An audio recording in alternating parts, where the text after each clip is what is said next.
Hi, this is Ryan from SRQ Customs in Sarasota, Florida, and today I'm going to share with you our installation of the FLIR camera, which stands for Forward Looking Infrared, in the new Chevy GMC Sierra. What we've done is integrate the FLIR camera into the factory 8-inch navigation screen and built the switch panel down here to activate it. So flip the FLIR on. Right there you can see what I see in front of me, but this is infrared, shows the heat signatures of the objects.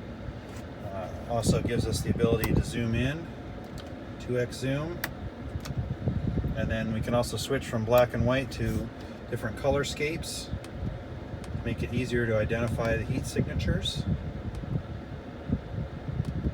So it's like Predator or Call of Duty in your vehicle. We can install the system for you too. It's great if you're driving down dark roads and you're afraid a deer might come out in front of you. You'll have much better visibility with this system than you will with the traditional headlights. Give us a call, look us up, www.srqcustoms.com. Thank you.